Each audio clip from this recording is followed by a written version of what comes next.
Changwon. En fin de semaine, le soleil s'étendait sur la prairie verdoyante et le rire de 3 enfants résonnait dans l'air. La famille de William et Catherine profitait d'un rare pique-nique, un de ces moments précieux où ils pouvaient mettre de côté le protocole royal et simplement être une famille. George courait librement dans le champ, un cerf-volant à la main, le visage rayonnant de joie.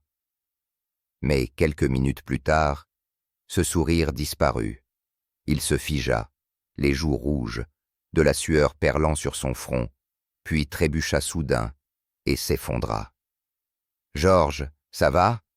Pourquoi es-tu si chaud ?» Catherine haleta, tirant son fils dans ses bras, pressant une main tremblante sur son front. Sa température était anormalement élevée. Des éruptions rouges commencèrent à apparaître sur son cou et ses épaules. William appela immédiatement l'aide médicale, tandis que Charlotte et Louis se cramponnaient à leur mère, effrayés. L'atmosphère joyeuse s'évapora, remplacée par la confusion et la peur. Même le bruissement du vent semblait plus lourd.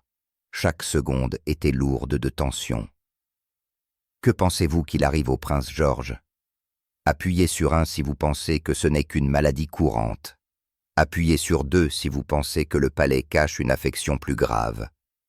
Le soleil du début de l'été filtrait à travers les arbres, jetant une douce teinte dorée sur l'herbe verte et luxuriante. Les rires des enfants s'élevaient comme des notes claires dans une mélodie, se fondant avec la brise et le chant des oiseaux. C'était une rare sortie de week-end pour la famille royale, un moment où William, Catherine et leurs 3 enfants pouvaient vivre comme des gens ordinaires, libérés des cérémonies et des caméras, entourés uniquement de rires et d'amour. Dans cette scène paisible, le prince George se distinguait naturellement comme le cœur de tout. À 9 ans, mince mais plein d'énergie, il traversait le champ en courant avec un petit bâton à la main, faisant semblant d'être le chevalier protégeant le royaume. Ses cheveux blonds, légèrement en désordre, flottaient au vent, ses yeux bleus brillant d'intelligence et de curiosité. Chaque geste rayonnait de confiance et de vivacité, l'équilibre d'un enfant élevé pour comprendre la responsabilité, tout en conservant son innocence. « George, tu vas trop vite. Nous ne pouvons pas suivre. » William rit, les yeux brillants de fierté, en regardant son fils aider Charlotte à installer une petite tente en tissu. Catherine sourit, enroulant une écharpe légère autour de ses épaules, son regard doux, tandis qu'elle regardait ses 3 enfants jouer. Elle savait que derrière ces moments simples se cachait le rêve de chaque parent de voir ses enfants en bonne santé, libres et heureux. George n'était pas seulement joueur. Chunk 2, il était réfléchi. Lorsque Charlotte a accidentellement renversé le panier de fleurs, George s'est agenouillé pour ramasser chaque pétale et a murmuré « Ce n'est pas grave, tu peux le refaire. » Le cœur de Catherine s'est adouci à cela. Elle voyait en lui les prémices du cœur d'un leader, gentil, patient et compatissant. Lorsque la famille s'est réunie autour de la couverture de pique-nique, George a parlé avec enthousiasme de sa dernière leçon de science. Comment les abeilles trouvent les fleurs et comment la terre tourne autour du soleil. Sa voix était claire, sa confiance remarquable pour un enfant de son âge. Même William n'a pas pu s'empêcher de rire. On dirait que notre fils est un professeur aujourd'hui. Le personnel royal qui se tenait à proximité souriait chaleureusement. Pas seulement parce que George était un prince, mais parce qu'il était vraiment charmant et brillant. De temps en temps, George se levait d'un bond, courait dans la prairie et s'arrêtait pour regarder le soleil scintiller sur le lac. Il interrogeait son père sur les signes, sa mère sur les nuages. Chaque question portait un mélange de curiosité et de réflexion, faisant souvent hésiter Catherine avant de répondre. Dans l'un de ces moments calmes, William murmura « Notre fils sera un roi différent, un roi qui pose des questions avant de prendre des décisions. » Catherine sourit, mais son cœur palpitait de fierté et d'inquiétude. Elle savait qu'en vieillissant, les attentes de George deviendraient de plus lourdes. Dave shine ailleurs, les attentes de la famille, du public et du destin écrit dans le sang royal. Mais aujourd'hui, elle voulait seulement qu'il soit un enfant insouciant, riant sous le soleil. Le déjeuner de cet après-midi a été chaleureux et léger. Charlotte a cueilli des fleurs sauvages au bord du lac, les tressant avec soin en une couronne pour sa mère.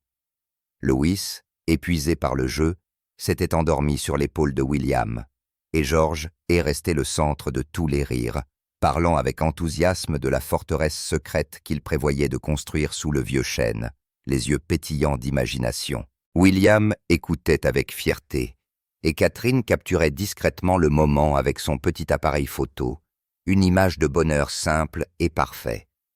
C'était une scène de paix rare, le genre que la famille royale chérissait profondément. Une douce brise agitait les feuilles de chêne. Les rires résonnaient sous le ciel clair, et pendant un bref instant, il semblait que la joie pourrait durer éternellement. Mais quelques minutes plus tard, Catherine remarqua que quelque chose n'allait pas. George ne riait plus. Il restait immobile, une main sur le front, les yeux voilés de fatigue. « George, qu'est-ce qui ne va pas ?» demanda-t-elle doucement, pensant qu'il avait peut-être juste besoin de se reposer. Mais quand sa main toucha sa peau, une vague de chaleur la surprit. William se précipita, appelant le nom de son fils. George répondit faiblement, puis se pencha sur le côté, son corps instable. Chunk III, le sourire qui avait rempli l'air quelques instants auparavant, avait disparu, remplacé par la peur dans les yeux de ses parents. La chaleur d'un après-midi en famille s'est évanouie en un instant. Le rire de Charlotte s'arrêta. Sur le visage de Catherine, l'inquiétude se répandit rapidement, comme une ombre sur la lumière du soleil. « George, qu'est-ce qui t'arrive ?» Sa voix tremblait. Quelques instants auparavant, le garçon riait et courait. Maintenant, il était accroupi sur l'herbe, serrant sa poitrine. La sueur coulait sur son visage, ses joues rouges écarlates, sa respiration courte et superficielle. William se précipita, pressant une main sur le front de son fils. Il était brûlant. Catherine essaya de rester calme, mais lorsqu'elle souleva la chemise de George, elle vit des éruptions rouges se propager rapidement sur son cou et ses épaules. Son cœur s'arrêta. « William, c'est Marc. Elle se propage. Fatih. » Catherine haleta, sa voix tremblante au bord des larmes. William signala immédiatement à son aide, ordonnant la voiture et l'équipe médicale royale. L'air devint immobile. Le rire de Charlotte disparut. Le petit Louis commença à sangloter en voyant le visage terrifié de sa mère. Catherine le serra contre elle, les larmes coulant sur ses joues. « Respire, George. Maman est là. Tu m'entends ?» murmura-t-elle encore et encore, sa voix se brisant, ses mains tremblant de façon incontrôlable. Un véhicule de protection royale démarra en rugissant. William souleva George dans ses bras, l'allongeant sur le siège arrière, tandis que Catherine s'asseyait à côté de lui, tenant fermement sa petite main. Chaque minute qui passait semblait durer 1 heure. La fièvre brûlait le corps de George, et il commença à murmurer de façon incohérente. « Contactez immédiatement le médecin royal. Dites-leur de se déplacer vers notre position. »« Maintenant, nous » ordonna William. Le message fut relayé en quelques secondes. Une équipe spéciale d'intervention médicale de Londres décolla en hélicoptère. Pendant ce temps, William essaya de stabiliser sa respiration, jetant constamment des regards à Catherine, la femme qui pleurait, et priait maintenant à côté de leur fils. 30 minutes plus tard, le bruit des pales d'hélicoptère brisa le silence du ciel du soir. La poussière et l'herbe tourbillonnèrent dans l'air. 3 ambulanciers en sortirent, dirigés par le docteur Chunk IV, Stephen Alford, qui servait la famille royale depuis plus de 2 décennies. Il se dirigea rapidement vers George, vérifiant son pouls et sa température. 40 degrés, murmura-t-il. Éruption qui se propage rapidement. Nous devons le refroidir et commencer immédiatement les fluides. La trousse médicale s'ouvrit avec un clic. L'équipement, les seringues et les poches de perfusion furent disposés en quelques secondes. Catherine serra la main de son fils, les yeux fixés sur chaque mouvement du médecin. « Sir William, » dit fermement le docteur Halford, son ton calme mais grave. « J'ai besoin d'une coopération totale. Pas de photos, pas d'appels, pas de messages quittant cette zone. Tout ce qui se passe ici doit rester confidentiel. » William hocha la tête sans hésitation. Il savait. Une rumeur sur l'état de l'héritier pourrait déclencher une tempête médiatique. Compris. Faites ce que vous devez faire. Confisquez tous les téléphones du personnel maintenant. Les seuls sons qui restaient dans la prairie étaient les faibles bips des moniteurs médicaux et le fragile battement de cœur de George. Catherine était assise près de lui, essuyant doucement la sueur de son front. Chaque respiration qu'il prenait ressemblait à un compte à rebours. « S'il vous plaît, sauvez mon garçon », murmura-t-elle. Le docteur Halford écouta à travers son stéthoscope, puis fit signe pour la perfusion. Ses sourcils se froncèrent à mesure que les éruptions s'intensifiaient en couleur. La lumière du soleil s'estompa, remplacée par la brume dorée du crépuscule. L'air devint lourd. William vérifia sa montre. Il est 17h42. Chaque seconde qui passait résonnait dans le silence, vive et déconcertante. George commença à gémir doucement, sa respiration saccadée. Catherine paniqua, serrant sa main. « George, tu entends, maman ?» Le docteur posa une main rassurante sur son épaule. « Shank 5, c'est probablement une réaction à la fièvre. Donnez-moi encore quelques minutes. » Ces minutes semblèrent interminables. William recula, les poings serrés, sa mâchoire rigide, les yeux froids et concentrés. Il ne pouvait pas montrer d'émotion, mais la peur était là, gravée dans chaque respiration. Un prince, un père, se tenant au bord de la raison et du désespoir. Après près de 20 minutes, la température de George commença finalement à baisser. Ses paupières s'ouvrirent en papillonnant, sa voix faible. « Maman, je suis si fatiguée. » Catherine craqua, le serrant dans ses bras, incapable de parler. Le docteur Halford expira lentement, bien que ses yeux restèrent fixés sur le moniteur. Il se stabilise, mais nous devons le surveiller de près. Je recommande un transfert immédiat vers la suite d'isolement au palais de Kensington ce soir. Plus de risques. William hocha la tête brusquement.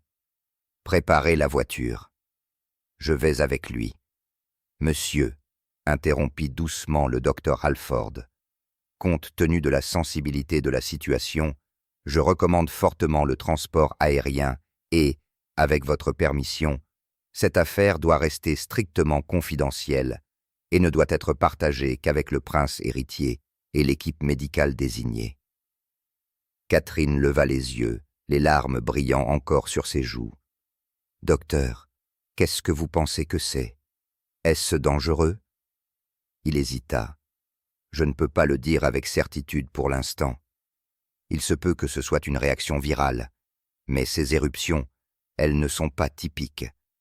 Nous aurons besoin de tests immédiats. » Le silence se fit.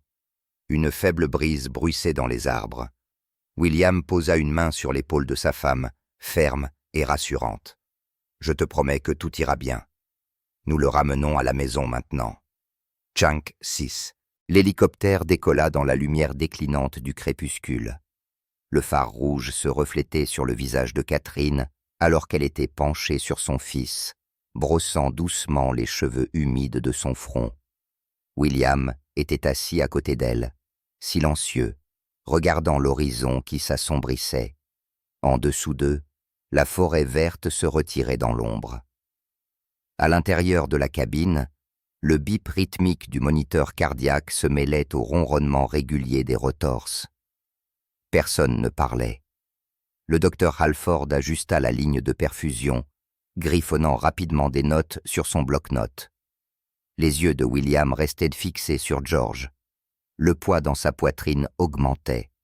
Au fond de lui, il savait que ce n'était pas qu'une simple fièvre passagère. Le malaise s'insinua lentement, silencieusement, comme une ombre qui savait que quelque chose de plus grand allait arriver. L'hélicoptère fendait le ciel nocturne, laissant derrière lui une soirée qui avait commencé par des rires. Maintenant, il n'y avait que silence et peur. Ils ont atterri sur la pelousaise du palais de Kensington. Alors que le crépuscule s'installait, l'air était humide et froid, teinté de l'odeur stérile d'antiseptiques provenant de la baie médicale à bord. William portait George dans ses bras, Catherine marchant à côté de lui, le visage pâle, les yeux rougis par des heures de pleurs. Personne ne parlait. Seuls des pas précipités résonnaient contre le sol de pierre alors que le personnel se précipitait pour ouvrir la suite d'isolement. George a été allongé sur le lit dans une pièce blanche stérile. Une lumière douce brillait sur les moniteurs médicaux. Le docteur Halford et 2 infirmières se sont déplacés rapidement, vérifiant les signes vitaux, connectant les lignes de perfusion, ajustant les capteurs. Sur le moniteur, le pouls et la température de George vacillaient à un rythme constant. Chaque bip faisait retenir son souffle à Catherine. William se tenait à proximité, le regard fixé sur son fils. Il attrapa la main de Catherine et dit doucement « Il va s'en sortir. Ils font tout ce qu'ils peuvent. » Mais même lui sentait son sang-froid lui échapper.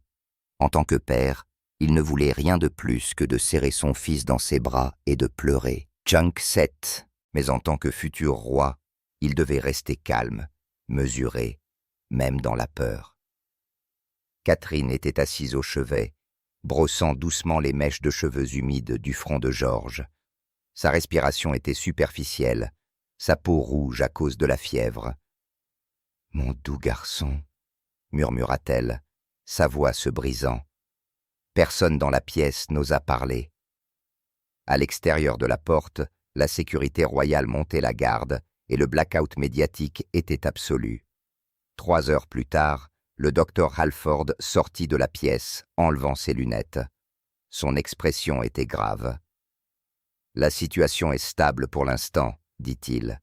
« Nous attendons toujours les résultats des analyses sanguines, mais cela ne semble pas être une simple fièvre. Je recommande une surveillance continue pendant les prochaines 24 heures. » William hocha la tête, offrant de silencieux remerciements, puis se tourna vers Catherine. Elle n'avait pas bougé, regardant toujours la petite main de son fils reposant, inerte, sur les draps. Ses épaules tremblaient, alors que des larmes silencieuses revenaient. William posa une main sur son épaule. Aucun mot ne suivit. À l'extérieur des murs du palais, la nouvelle de l'atterrissage d'urgence de l'hélicoptère royal avait déjà commencé à se répandre. Les gros titres apparurent à travers Londres. Que se passe-t-il à Kensington? Le palais publia une brève déclaration. Le prince George est sous observation médicale en raison d'un problème de santé mineur. La famille royale demande le respect de sa vie privée en ce moment. Mais à l'intérieur de ces murs, tout le monde savait que la vérité était bien plus grave. Quelque part d'autre, à l'intérieur de la paisible demeure campagnarde de Ray Milhouse dans le Wiltshire. Camilla se rassit dans son fauteuil, sirotant un verre de vin pendant que les nouvelles du soir passaient doucement. Lorsque son aide entra dans la pièce, elle jeta à peine un coup d'œil au journal et esquissa un faible sourire dédaigneux. « Encore une réaction excessive », dit-elle froidement. « Un enfant a de la fièvre et tout le pays perd son sang-froid.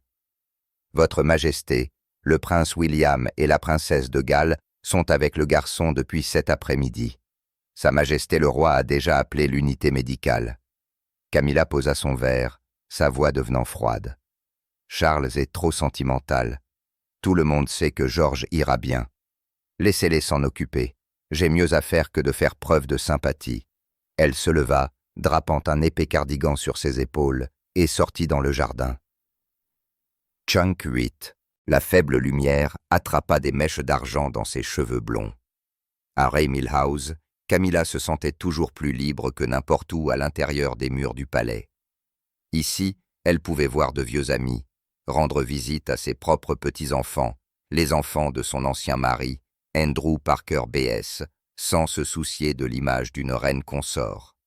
Lorsque la gouvernante lui demanda si elle souhaitait retourner au palais le matin, Camilla esquissa un faible sourire. « Pas besoin, ça va passer. J'ai juste besoin d'un peu de paix. » Le lendemain matin, le roi Charles reçut un rapport de l'équipe médicale royale. Il était assis tranquillement près de la fenêtre, le visage lourd d'inquiétude. George était son petit-fils bien-aimé, brillant, poli, tellement comme William quand il était enfant. Lorsqu'il apprit que Camilla n'avait pas l'intention de revenir, il ordonna immédiatement à son secrétaire privé. « Dites-lui de revenir au palais. Quelles que soient ses raisons, elle est toujours la grand-mère de George.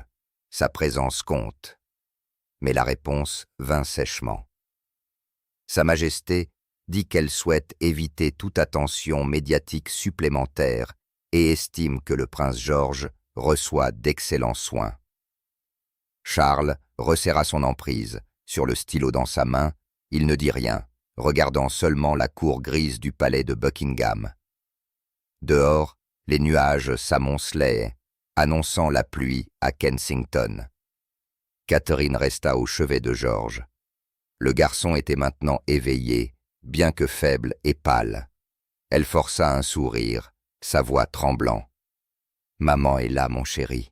Tu peux te reposer maintenant. » William était assis à côté d'elle, sa main serrée autour de la sienne. Il savait que les larmes de Catherine ne provenaient pas seulement de la peur, mais de la solitude de se sentir abandonnée par sa propre famille. Cet après-midi-là, le docteur Halford arriva avec les résultats des tests. Il parla doucement à William, son visage mesuré. « Il n'y a aucun signe d'infection, mais nous avons détecté une réaction immunitaire inhabituelle. Nous devrons le surveiller pendant encore quelques jours. Pour l'instant, Son Altesse royale est stable. » Catherine laissa échapper une respiration tremblante, des larmes coulant à nouveau. William lui serra doucement la main. Ni l'un ni l'autre ne parla. Chunk 9. Pendant ce temps, à Raymil House, Camilla se promenait dans le jardin avec ses deux petits-enfants par alliance. Leur rire résonnait sur les pelouses ensoleillées. La gouvernante s'approcha à nouveau, annonçant que le roi avait appelé une fois de plus. Camilla fronça les sourcils. Charles s'inquiète trop. « Je ne suis pas infirmière. Ils peuvent se débrouiller. » Elle se détourna, le regard distant, les yeux fixés sur le ciel bleu vif. Pour elle, ce n'était qu'une autre perturbation passagère dans le cycle sans fin du drame royal. Elle croyait depuis longtemps que la distance était le seul moyen de se protéger et de protéger son pouvoir. Plus tard dans la soirée, William sortit de la suite de l'hôpital pour répondre à un appel de son père. « Mon fils, » dit Charles, sa voix basse et fatiguée. « Prends soin de Catherine. Je vais essayer de reparler à Camilla. » William fit une pause, puis répondit doucement. « J'aimerais juste que la famille puisse être ensemble. »« Au moins maintenant, » soupira Charles. « Moi aussi. » La nuit tomba et les lumières du palais restèrent allumées. Catherine était assise près du lit de George, tenant sa petite main, les yeux fixés sur son visage paisible. William se tenait près d'elle, son expression fatiguée mais résolue. Dehors, la pluie commença à tomber, et à des centaines de kilomètres de là. Camilla tira ses rideaux, éteignit son téléphone et se versa un autre verre de vin. Personne ne savait à quoi elle pensait, mais une chose était claire. Alors que toute la famille royale s'inquiétait pour George, elle choisit le silence. Un silence qui rendait la distance entre eux plus profonde que jamais. Cette nuit-là, Charles n'arrivait pas à dormir. Il comprit maintenant que le vrai danger n'était pas seulement la maladie de son petit-fils. c'était la froideur qui s'infiltrait dans les couloirs du palais, un froid qui ne naissait pas de l'air nocturne, mais des cœurs humains. Chunk 10. 2 jours plus tard, les premiers rayons de soleil se sont répandus à travers les hautes fenêtres de la chambre d'hôpital, glissant doucement sur les carreaux blancs. Dehors, les oiseaux chantaient doucement, se mélangeant au tic-tac régulier de l'horloge, au rythme du palais qui respirait à nouveau après une longue nuit d'inquiétude. Catherine était toujours assise près du lit, les 2 mains enroulées autour de celles de Georges. Son visage était tiré, ses yeux rouges à cause des larmes versées, mais son regard portait toujours de l'espoir. Puis soudain, la petite main tressaillit. Les paupières de Georges s'ouvrirent en papillonnant. Sa voix était rauque, mais claire. « Maman !» Catherine haleta, levant les yeux, puis elle éclata en sanglots. Elle se pencha, le tirant dans ses bras tremblants. « Oh, Georges, tu es réveillé. Tu m'as tellement fait peur. » Georges leva les yeux vers elle, sa couleur revenant, son étincelle d'intelligence familière de retour dans ses yeux. Il tendit la main, essuyant les larmes de sa joue, avec un faible sourire. « Ne pleure pas, maman. Je vais bien maintenant. » Le moment laissa Catherine sans voix. Elle serra fermement la main de son fils, sentant la chaleur revenir lentement sur sa peau. Derrière elle, les yeux de William s'adoucirent, le poids sur ses épaules s'allégeant enfin. Il posa une main douce sur l'épaule de sa femme et murmura « Tu vois, notre garçon est plus fort que nous le pensions. » La porte s'ouvrit. Le docteur Alford entra avec 2 infirmières, calmes et sereines comme toujours. Un sourire rassurant traversa son visage quand il vit Georges réveillé. « Bonjour, jeune prince. Vous nous avez vraiment fait peur. » Georges fit un léger signe de tête, un petit sourire se dessinant sur ses lèvres. Catherine ne pouvait pas quitter son regard de lui, comme si elle avait peur que si elle clignait des yeux, il ne s'éloigne à nouveau. Après un bref examen, le docteur Alford se tourna vers William et Catherine, son ton doux mais assuré. « Monsieur, madame, les résultats finaux sont arrivés. Il n'y a aucun signe d'infection ou de complications graves. Le prince a eu une forte fièvre en raison de changements soudains de température et de trop de temps passé au soleil.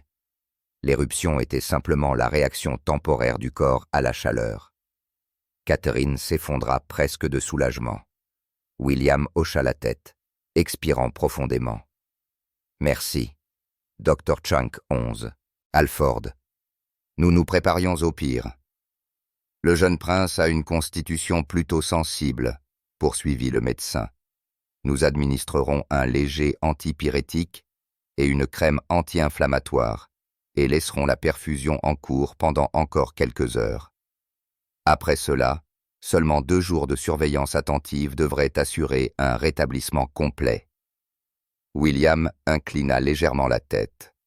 Catherine se tourna vers son fils, son visage s'illuminant du premier vrai sourire depuis des heures. « Tu as entendu ça, Georges? Tout va bien se passer. » Georges hocha la tête faiblement. « Je sais, maman. Je suis juste un peu fatigué, c'est tout. » À midi, la lumière du soleil pénétrait doucement à travers les rideaux, remplissant à nouveau la pièce de chaleur. Georges s'était endormi profondément et paisiblement, sa respiration régulière.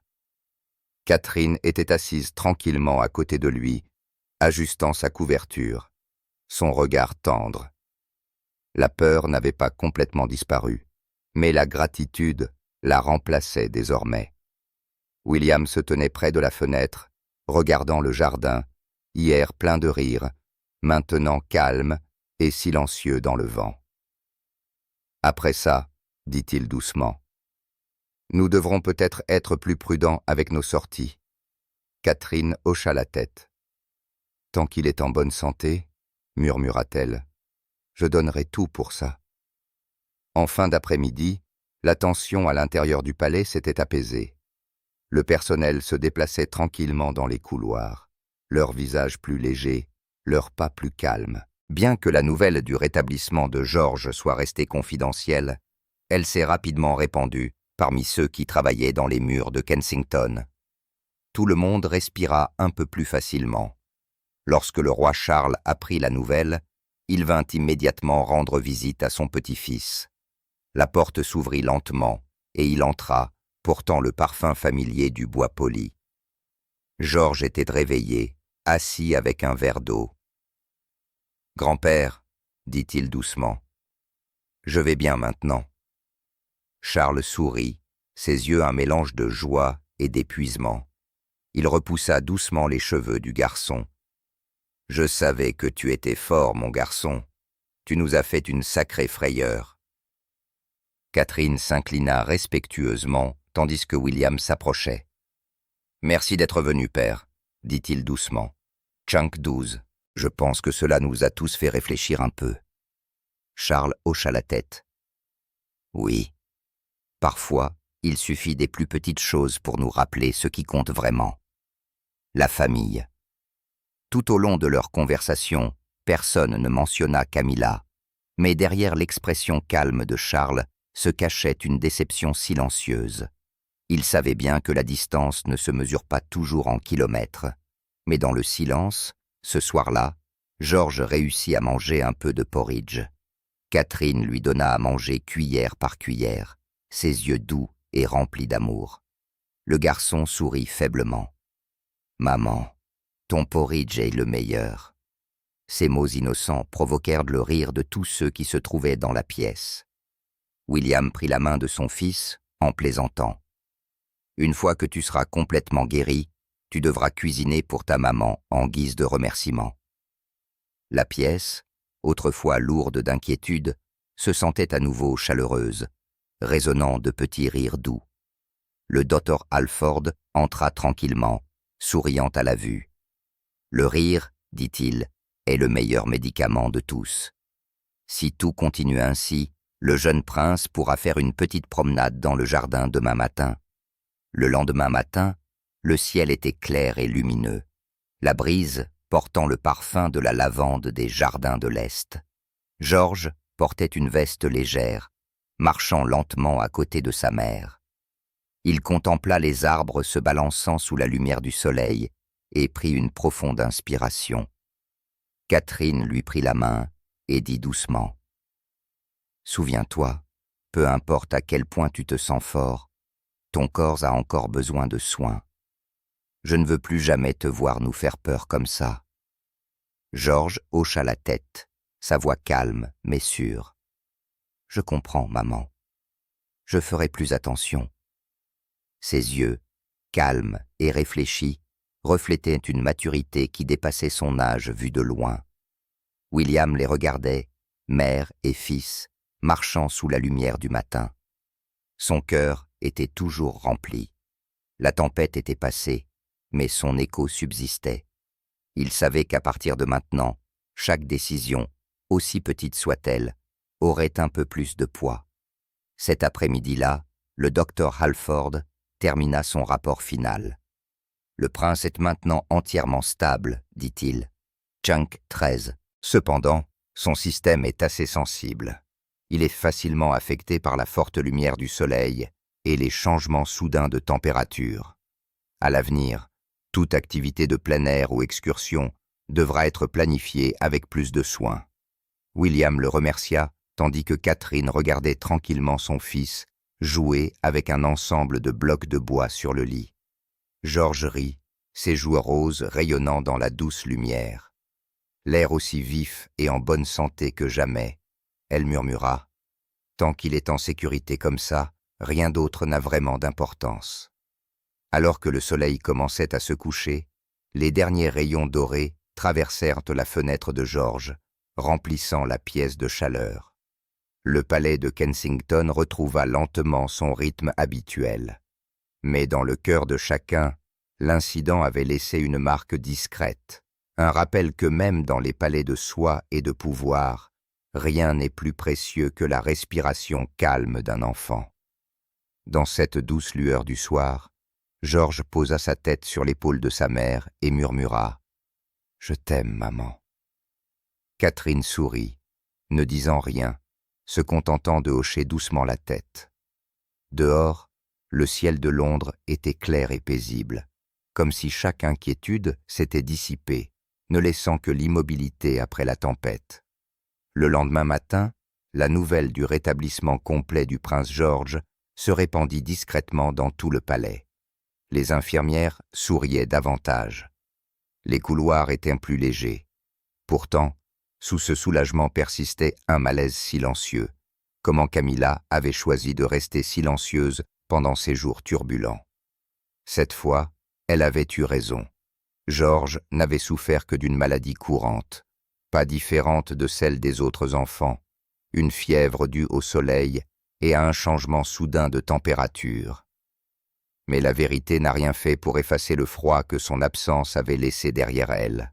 Pour beaucoup, elle restait la femme qui s'était tenue à l'écart lorsque la famille avait besoin d'un seul mot d'attention. Pour George, seulement 9 ans. Elle était toujours appelée grand-mère, mais seulement par titre, pas par chaleur. William avait toujours su que Camilla et Catherine n'étaient jamais proches, mais il n'avait pas imaginé qu'elles pouvaient être aussi indifférentes. Alors que tout le monde dans ce palais avait perdu le sommeil à s'inquiéter pour son fils, elle avait profité de jours paisibles à Ray Mill House. Catherine n'a jamais dit un mot, mais ses yeux racontaient l'histoire, un regard plus froid et plus distant que jamais, comme si leur lien n'existait désormais que par devoir royal et non par affection. Charles, quant à lui, devint plus silencieux que personne ne l'avait jamais vu.